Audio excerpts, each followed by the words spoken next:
Futebol de Verdade com António Tadeia.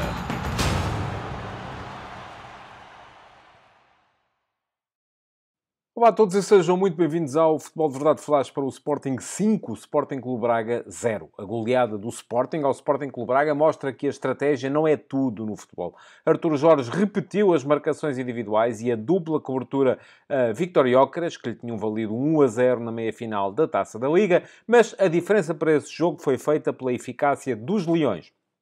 Desta vez, a equipa de Ruben Amorim começou por marcar duas vezes nos seus primeiros 5 remates e depois, já na segunda parte, arrumou a questão do resultado com mais 2 golos num par de minutos, a pôr termo a um período de reação minhota que até podia ter reaberto a questão da distribuição dos pontos.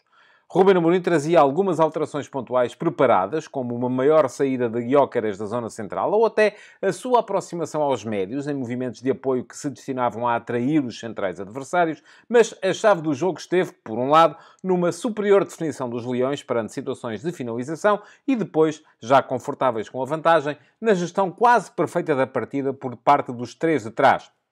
Isto de maneira a libertar sempre um para início de organização. Fundamental para esta questão foi a forma como o Sporting cedo se colocou em vantagem. É certo que Pedro Gonçalves já tinha perdido uma situação gerada por Gyökeres, rematando enrolado e ao lado, logo aos 2 minutos, mas aos 9 Trincão abriu mesmo o marcador, com um tiro cruzado que se sucedeu a uma recuperação de bola no seguimento de um passe interior mal gizado por Víctor Gomes. O Sporting Clube Braga sentia dificuldades para ir além do jogo de marcações que punha em campo. E isso via-se no sentido quase único que a partida tinha neste seu início. Catamo perdeu 2-0 aos 13 minutos, mas aos 18 chegou mesmo o segundo gol de Unina. Amorim tinha 3 centrais para 2 adversários a tentar condicioná-los. E a ideia era sempre a de soltar um deles para poder levar a bola. E foi isso que fez Quaresma quando arrancou pelo meio-campo adversário adentro. O central leonino jogou em Trincão, este em Pedro Gonçalves, caiu já na área, sem rematar, mas Quaresma, que tinha acompanhado sempre o lance até à área, recolheu e marcou. Até aqui, o Sporting Clube Braga ainda não tinha sequer rematado. Fê-lo pela primeira vez aos 20 minutos, por Borja, de longe e ao lado, de forma quase inofensiva. O conforto do resultado levou então os Leões a abrandarem o ritmo, mas só depois do intervalo é que os minhotos começaram a ver a baliza de Adam mais de perto, nomeadamente subindo os seus 2 laterais. E foi mesmo só depois de Nuno Santos ameaçar, com o remate cruzado, aos 60 minutos, é que o Sporting Clube Braga se tornou ameaçador, sobretudo através de Djaló. O extremo viu Inácio desviar-lhe um remate para canto, aos 62 minutos, e depois, na sequência desta bola parada, obrigou Adam à sua primeira defesa da noite. O Sporting mostrava, nesta altura, algum desconforto na saída de bola. Alguma desconcentração até. E Djaló voltou a ameaçar, chutando ao lado depois de um passo atrasado de Ruiz aos 70 minutos. Só que aí foi a vez de o Sporting acabar com a conversa. Um belíssimo vôlei de Gyökeres, depois de uma boa jogada de Trincão, valeu os 3-0 aos 71 minutos. E 2 minutos depois veio o 4-0, marcado por Bragança, a culminar uma ligação vertical de Gonçalo Inácio em Pedro Gonçalves, que ajeitou para a finalização certeira do médio. Resolvida de vez a questão do vencedor, faltava ver o resultado. E ainda chegou o 5º golo do Sporting, marcado de trivela por Nuno Santos, após jogada que foi de Trincão a esgaio e passou por uma tentativa de corte de Paulo Oliveira, que não foi decisiva e deixou a bola à mercê do ala esquerdo. O resultado final terá sido demasiado amplo para aquilo que as equipas demonstraram em campo, como se percebe pela distribuição do índice de golos esperados. Este acabou em 2,4 para o Sporting e apenas 0,3 para o Sporting Clube Braga. Mas a atribuição dos 3 pontos, essa não merece qualquer dúvida. E a verdade é que os Leões ainda podiam ter chegado ao 6º golo, tirado in extremis a Edwards, já em período de descontos.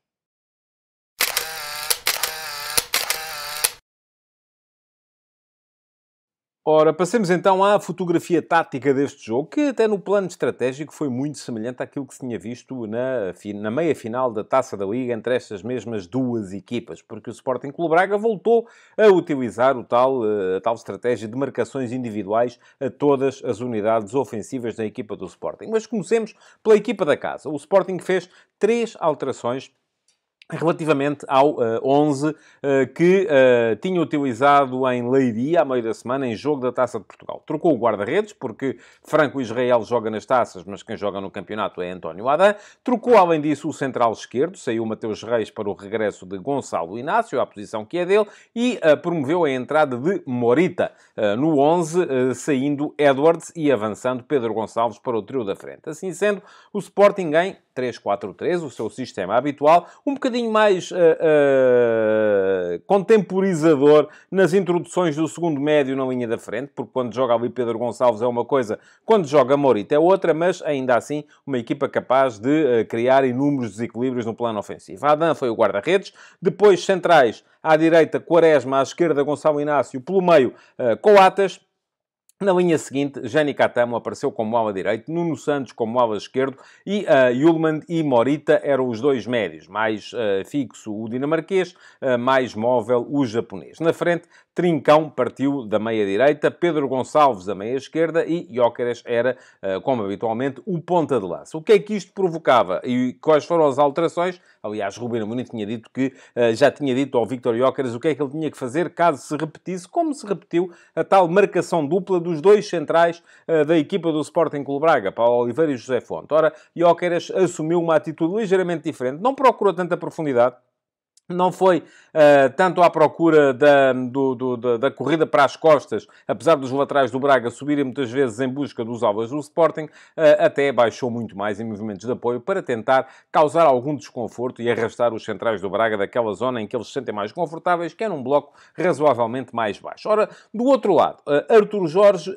não mudou nenhum jogador dos que tinham jogado na última jornada do campeonato contra o Moreirense, uma vitória do Sporting Clube Braga por 1-0. Assim sendo, apresentou o seu habitual 4-2-3-1, com Mateus na baliza, Víctor Gomes lateral direito, Borja lateral esquerdo, José Fonte e Paulo Oliveira como centrais, dupla de médios formada por João Moutinho e Vítor Carvalho, e mais à frente Jaló a partir como extremo direito, Ricardo Horta a sair do lado esquerdo, embora poucas vezes o tenha verdadeiramente ocupado. Zalazar era o médio mais ofensivo, o número 10, vamos chamar-lhe assim, e Abel Ruiz o avançado. Mas a estratégia do Braga, toda ela foi definida em função do momento defensivo, do momento em que a equipa não tinha a bola. E voltou Artur Jorge a utilizar o tal esquema de marcações individuais que fazia pressupor a tal marcação dupla de Paulo Oliveira e José Fonte em Gyökeres. O que é que acontecia a seguir? Pois muito bem. Víctor Gomes, o lateral direito do Braga, encostava em Nuno Santos. Borja, o lateral esquerdo do Braga, encostava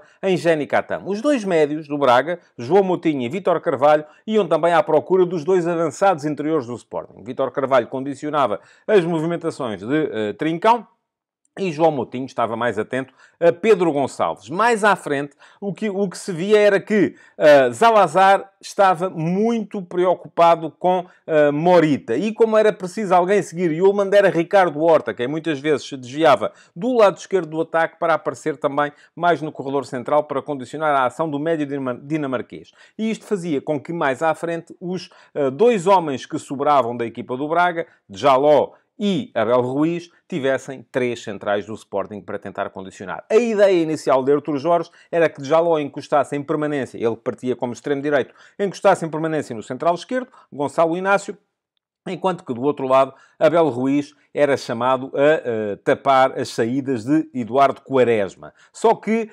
inteligentemente, Coates muitas vezes ficava com a bola e pausava o jogo. E isto só foi permitido porquê? Porque o Sporting já estava em vantagem. Estava mais confortável. Ora, assim sendo, Coates pausava o jogo e Abel Ruiz muitas vezes era chamado da sua ação sobre Quaresma para vir cair em Coates, e era a altura em que Quaresma se soltava para jogadas como aquela que deu, por exemplo, o segundo gol do Sporting. Ora, alterações. Quem é que mexeu primeiro? Foi o Sporting, quando trocou ao minuto 61 Morita por Daniel Bragança. Creio que seria até uma alteração que já estava prevista no plano de jogo, porque pareceu-me que Morita estaria com certeza preparado para jogar uma hora, ele que acaba de voltar da sua seleção depois da Taça da Ásia. Ao minuto 63 foi o Braga quem mexeu, e o Braga melhorou com as trocas. Trocou Víctor Gomes por João Mendes. Não é que Víctor Gomes tenha estado mal, também não esteve bem. João Mendes também não trouxe grande dinâmica em termos de alteração, mas o que mudou fundamentalmente foi a saída de Vítor Carvalho para a entrada de Nedur. Nedur era um jogador ofensivamente mais valioso do que é Vítor Carvalho. A verdade é que, se até aí o Braga estava a perder por 2-0, daí até a final ainda apanhou mais 3 golos. Causou perigo, não marcou e acabou por sofrer depois lá atrás. Ora, o Sporting, ao minuto 75, trocou Pedro Gonçalves por Edwards, o que levou à passagem de Trincão da direita para a esquerda do ataque, e trocou Eduardo Quaresma por Mateus Reis, o que levou à passagem de Gonçalo Inácio de central esquerdo para central direito. Depois, ao minuto 83, já com 4-0 e o resultado definido, Ruben Amorim substituiu Jani Catam por Jogaio, ala direito por ala direito, e Gyökeres por Paulinho, ponta de lança por ponta de lança. Na mesma altura, o Sporting Clube Braga trocou Zalazar por Pizzi, também sem alterações táticas, e José Fonte por Niakate, que acaba de regressar também da sua seleção para o centro da defesa do Sporting Clube Braga, o que levou a que Paulo Oliveira passasse de central esquerdo para central direito. Por fim, minuto 90 mais um, mais para parar o jogo, para evitar que o resultado se avolumasse ainda mais, porque tudo podia acontecer. Arthur Jorge ainda substituiu de Jaló por Roger, também sem alterações no plano tático.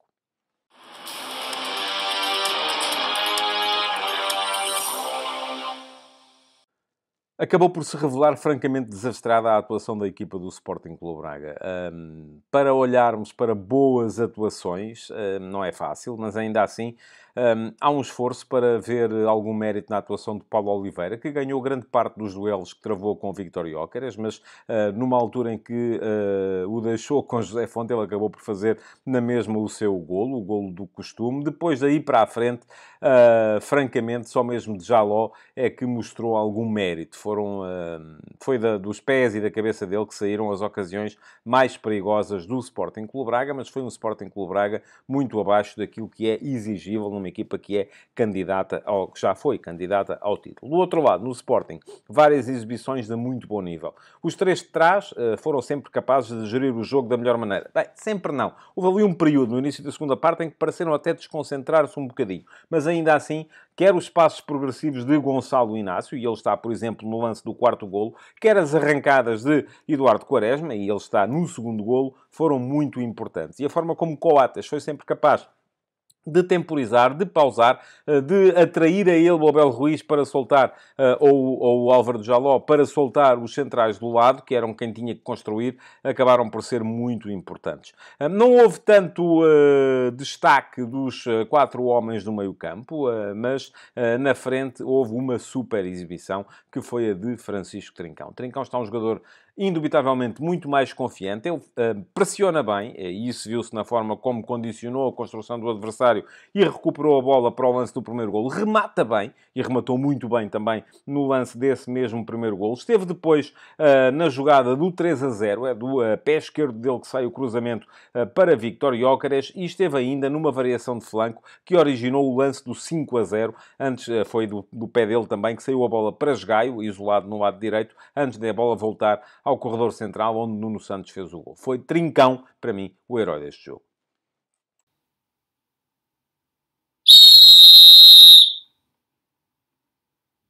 Não há praticamente nada a dizer da arbitragem de António Nobre, a não ser que ela foi excelente. Conseguiu sempre controlar o jogo sem precisar de recorrer aos amarelos por tudo e por nada. Aliás, não mostrou nenhum do início ao final da partida e teve razão nos 2 lances que envolveram alguma dúvida, mas não foi sequer preciso ser corrigido pelo VAR, porque a decisão em primeira instância já foi boa. Um desses lances é o lance do 4-0, marcado por Daniel Bragança.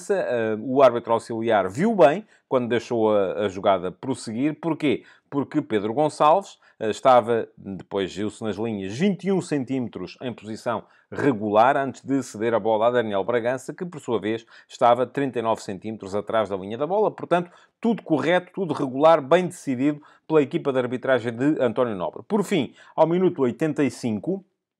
a bola toca no braço de Paulo Oliveira, dentro da área, mas é um ressalto. A bola vem de uma das pernas do central do Braga, vem para cima, o braço está em posição considerada natural, portanto não havia lugar à marcação de grande penalidade por mão de Paulo Oliveira, nesse lance que, curiosamente, até acabou por redundar depois no quinto golo do Sporting, marcado na recarga por Nuno Santos. Excelente, portanto, a arbitragem de António Nobre neste Sporting Clube Braga.